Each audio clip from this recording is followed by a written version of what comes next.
আসসালামু আলাইকুম। Technical analysis চ্যানেলের পক্ষ থেকে আপনাদেরকে স্বাগতম। আজকে আমরা দেখব এই যে একটি ভ্যানের কন্ট্রোলার 48 ভোল্টের। এই কন্ট্রোলারটার সমস্যা হচ্ছে যে গাড়ি চলতেছে কিন্তু একটু গেলেই আবার পিক আপ ছাড়ে দেয়, পিক আপ নিচ্ছে ছাড়ছে, নিচ্ছে ছাড়ছে। আচ্ছা, কী কারণে এই ধরনের সমস্যাগুলো হচ্ছে, বারবার পিক আপ নিচ্ছে আবার ছেড়ে দিচ্ছে, তো এই সমস্যাটাই আজকে আমরা দেখব। আমরা এই যে কন্ট্রোলারটা খুলে নিচ্ছি, আপনারা দেখতে থাকুন। আমরা কন্ট্রোলারের বডির যে নাটগুলো আছে সেগুলো খুলে নিচ্ছি। আরেকটি সেই সঙ্গে আমাদের চ্যানেলে যারা ভিউয়ার্স আছে আমি তাদেরকে আরেকটি সুসংবাদ দিতে চাচ্ছি। সেটা হচ্ছে যে বর্তমানে আপনারা বুঝতেছেন দেশের পরিস্থিতি কী। তো আসলে এই মাসে আমার ইন্ডিয়া যাওয়ার কথা ছিল, যে নতুন এক ধরনের কন্ট্রোলার আসছে যেগুলো সফটওয়্যার মাধ্যমে কন্ট্রোল হচ্ছে। তো এই বিষয়টা নিয়ে একটা ট্রেনিংয়ের ব্যবস্থা আছে ইন্ডিয়ায়, যেটা চায়না থেকে, সরাসরি চায়না থেকে ট্রেনার আসবে। তো আমি সেখানে যাইতে চাইছিলাম এই মাসেই, কিন্তু ভিসা সমস্যার কারণে যাওয়া হচ্ছে না। তবে পাসপোর্ট ভিসা রেডি হলে আমি দ্রুত সম্ভব সেখানে ট্রেনিংয়ের জন্য যাব। 1 মাস ট্রেনিং হবে সেখানে। তো সে ট্রেনিং থেকে ফিরে এসে অবশ্যই আমাদের এখানে যে আমরাও ট্রেনিংয়ের ব্যবস্থা করব। সেখানে প্রয়োজনীয় যেসব জিনিসপত্র যেমন টেবিল চেয়ার বা যন্ত্রপাতির ব্যাপার স্যাপার আছে, তো এগুলো আসলে আমাদের এগুলো কাজ চলতেছে। তো সেই ট্রেনিংটা শেষ করে আসলে আমরাও এখানে ট্রেনিংয়ের ব্যবস্থা করব। আর যেটা বললাম যে আগামী কিছুদিনের মধ্যে এ ধরনের কন্ট্রোলার থাকবে না, নতুন এক ধরনের কন্ট্রোলার আসতেছে যেগুলা কম্পিউটারাইজ এবং সফটওয়্যারের মাধ্যমে চলতেছে। তো আসলে এই বিষয়টা নিয়ে আমাদের ওখানে ট্রেনিং হবে, যেখানে চায়না থেকে ট্রেনার আসবে, যেটা বললাম আর কি। তো যাই হোক, আপনারা শুনলেন এবং সেখান থেকে ফিরে আসে আমরা ট্রেনিংয়ের ব্যবস্থা করবো ইনশাআল্লাহ। তো যাই হোক, আমরা কন্ট্রোলারটা ইতিমধ্যে খুলে নিয়েছি এবং এখানে দেখেন আমরা দেখতেছি কন্ট্রোলারটা আসলে কোনো ধরনের কী কারণে এই ধরনের সমস্যা হচ্ছে। তো আমরা আসলে এখন মাল্টিমিটার যে আছে অ্যানালগ মিটার, আমরা অ্যানালগ মিটার দিয়ে আসলে এটা মেপে নিব। মোটরের যে সেকশনটা আছে অর্থাৎ মসফেট এবং ড্রাইভার সেকশন যে আছে, আমরা এই সেকশনটা আগে সুন্দরভাবে মেপে নিব। তো আপনারা দেখতে থাকুন। আমরা মাল্টিমিটারটা অ্যাডজাস্ট করে নিয়েছি এবং সেই সাথে প্লাস সাইডটা থেকে মাপ দিচ্ছি। দেখেন প্লাস সাইডটা থেকে মাপ দিচ্ছি আমরা। হ্যাঁ, প্লাস সাইডটা থেকে ঠিক আছে এবং আমরা মাইনাস সাইডটা থেকে দেখব এখন। হ্যাঁ জি, মাইনাস সাইডটা থেকেও ঠিক আছে। মাইনাস সাইডটা এবং প্লাস সাইডটা থেকে অর্থাৎ ড্রাইভার এবং মসফেট সেকশন অর্থাৎ মোটরের সেকশনটা ঠিক আছে। তো আসলে কি কারণে এই ধরনের সমস্যা হচ্ছে আমরা এটাই দেখব। আসলে এ ধরনের সমস্যার কথা যদি বলি, তো মোটামুটি 70 থেকে 80% কন্ট্রোলার এ ধরনের সমস্যা হয় লুজ কানেকশনের কারণে। এটা আপনাদের একটা টিপস দিয়ে দিলাম, যেটা অবশ্যই আপনাদের জানা থাকা দরকার। 70 থেকে 80% কন্ট্রোলারের সমস্যা হয় এই ধরনের সমস্যা, যে পিক আপ নিচ্ছে আবার ছেড়ে দিচ্ছে। এটা হয় যদি অবশ্যই আমরা আগে পিক আপটা চেঞ্জ করে দেখব যে পিক আপের সমস্যা আছে কি না। যদি দেখি যে না, পিক আপের অন্য পিক আপ, ভালো পিক আপ লাগার পরেও একই সমস্যা হচ্ছে এবং মোটরে কোনো সমস্যা নেই, কন্ট্রোলারই সমস্যা, সেক্ষেত্রে 70 থেকে 80% কন্ট্রোলার সমস্যা হয় শুধুমাত্র লুজ কানেকশনের কারণে। এই যে ক্যাপাসিটার এখানে লুজ কানেকশন হয়। তারপরে মনে করেন যে আমাদের এখানে যে সিস্টেম আইসি রয়েছে, সিস্টেম আইসি থেকে লুজ কানেকশন হলে এ ধরনের সমস্যা হয়। দীর্ঘদিন চলার পরে যখন ওই জায়গাটায় লুজ কানেকশন হয়, সেক্ষেত্রে এ ধরনের সমস্যাগুলো দেখা দেয়। এবং এই যে লোডিং সাইডে যে ক্যাপাসিটারগুলো আছে, এই ক্যাপাসিটারগুলোর কারণে এই ধরনের সমস্যা হয়। এবং আমাদের যে মনে করেন যে তারের যে সকেট থাকে এক ধরনের, যে মোটরের যে 5 তারের সেন্সরের সকেট বা পিক আপের সকেট, এই সকেটগুলো লুজ কানেকশনের কারণে এই ধরনের সমস্যা হয়ে থাকে। তো আপনারা এই জিনিসটা মাথায় রাখবেন, যদি পিক আপ নিচ্ছে আবার ছেড়ে দিচ্ছে, অবশ্যই আগে পিক আপটা চেঞ্জ করে দেখব। এরপরে যদি দেখি যে না কন্ট্রোলারই সমস্যা, সেক্ষেত্রে বুঝবেন অবশ্যই লুজ কানেকশনের কারণে এই ধরনের সমস্যা হচ্ছে।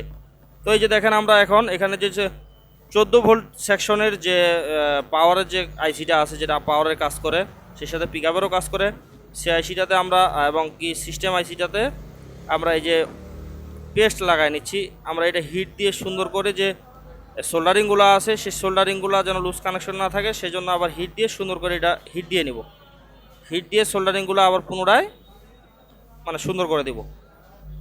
তো আমরা পেস্ট লাগাই নিচ্ছি, আপনারা দেখতে থাকুন। আর আমাদের ভিডিওগুলো যদি ভালো লাগে অবশ্যই আমাদের চ্যানেলটিকে সাবস্ক্রাইব করে দিবেন।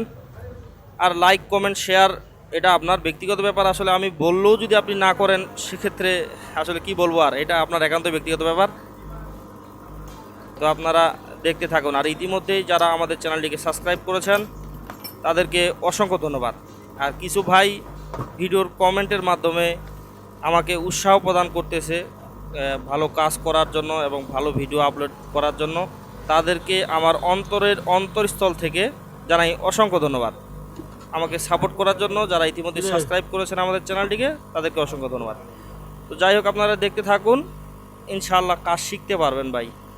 এই যে আমরা এখন সুন্দরভাবে হটগান দিয়ে সিস্টেম আইসিটার যে লেগগুলো আছে বা পাগুলো আছে, যেটা মাদারবোর্ডের সঙ্গে কানেকশন করা আছে, এটা আমরা সুন্দরভাবে হটগান দিয়ে সুন্দরভাবে চারপাশে হিট দিয়ে নিচ্ছি। তো অবশ্যই আপনারা হিট দেওয়ার সময় অবশ্যই সতর্কতা অবলম্বন করবেন। মানে যে ধরনের আইসি ঠিক সে ধরনের টেম্পারেচার আপনারা অ্যাডজাস্ট করে নেবেন, কারণ অতিরিক্ত বেশি টেম্পারেচার হলে সেক্ষেত্রে ভালো আইসিটাও নষ্ট হয়ে যেতে পারে, আবার কম হলে কাজ হবে না। দেখেন আমরা ভাবে এটা হিট দিয়ে নিচ্ছি হটগানের মাধ্যমে।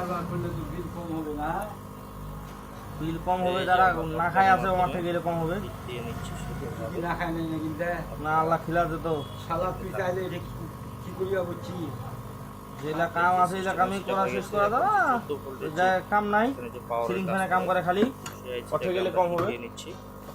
আমার তো কাম নাই এই সময় বসে আছে, সুইচটা কেঙ্গে দিলে ওই যে উঠে দেব কোন। তো আমরা হিট দিয়ে নিয়েছি। এখন আমরা করব কি, এখানে যে সোল্ডারিংগুলো আছে, যেহেতু লুজ কানেকশনের কারণে এখানে আমাদের মোটরের সাইড ঠিক রয়েছে, মোটরের সাইড এবং ড্রাইভার সেকশন সব কিছু ঠিক রয়েছে। তো অবশ্যই লুজ কানেকশনের কারণে এই ধরনের সমস্যা হচ্ছে। তো আমরা এখন এটা যতগুলো সোল্ডারিং আছে চেষ্টা করব সবগুলাতেই আবার সুন্দরভাবে রাং দিয়ে সোল্ডারিং করে দেওয়া, তাহলে ইনশাআল্লাহ আশা করি সমস্যাটা সমাধান হয়ে যাবে।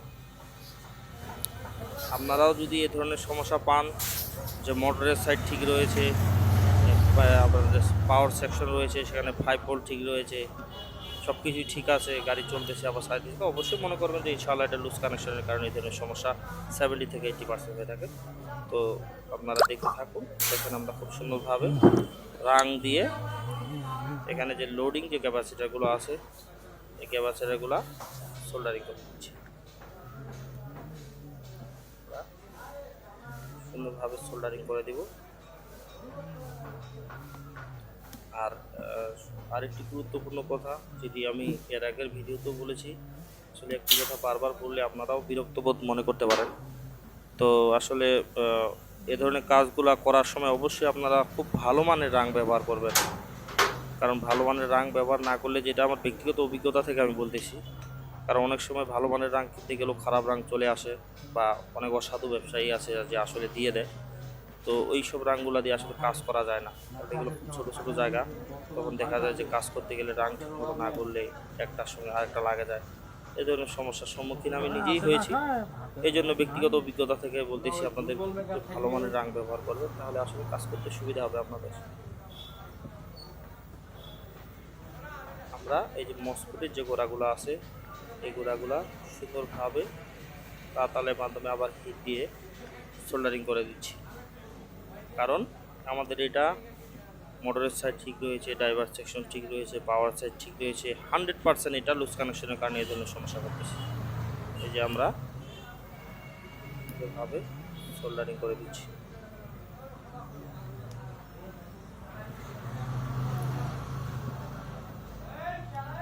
আসলে অনেক ভাই কমেন্টের মাধ্যমে কাজ শেখার আগ্রহ প্রকাশ করতেছেন, তো অবশ্যই যেটা বললাম যে আমরা কাজ অবশ্যই শেখাবো, আমাদের সেই প্রস্তুতি চলতেছে বর্তমানে।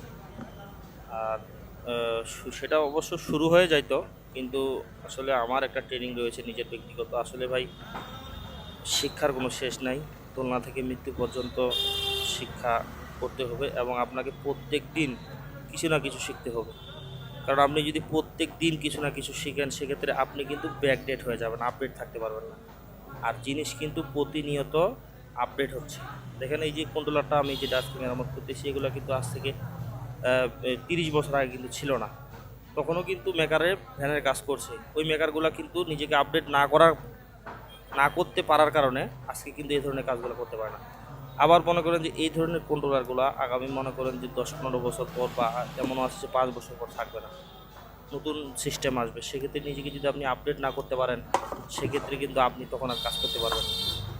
ঠিক এই জন্যই আসলে নতুন যে কন্ট্রোলারটা আসছে সেটার ট্রেনিং রয়েছে আমাদের ইন্ডিয়াতে 1 মাসের।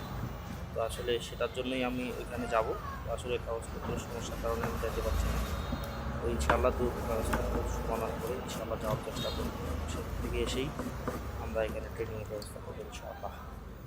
তো দেখেন আমরা সুন্দরভাবে সোল্ডারিং করে নিয়েছি এবং এটা ইনশাআল্লাহ এটা সমাধান হয়ে গেছে। আমরা এখন এটা লাগাই নিব এবং লাগায় সরাসরি গাড়িতে লাগাবো, এটা চেক করার কোনো প্রয়োজন নেই ইনশাআল্লাহ। এটা আমরা এখন এখানে কভারটা আছে কভারে লাগাই দিব সুন্দরভাবে। আমরা সুন্দরভাবে কভারে সেট করে নিয়েছি, যে কভারে ঢুকাই দিচ্ছি এখন। আসলে কভারে ঢুকাই দিচ্ছি আমরা, তাই আমরা এটা সুন্দরভাবে লাগাই নিব। তো যাই হোক, এখন পর্যন্ত যারা আমাদের ভিডিওটি দেখতেছেন তাদেরকে অসংখ্য ধন্যবাদ।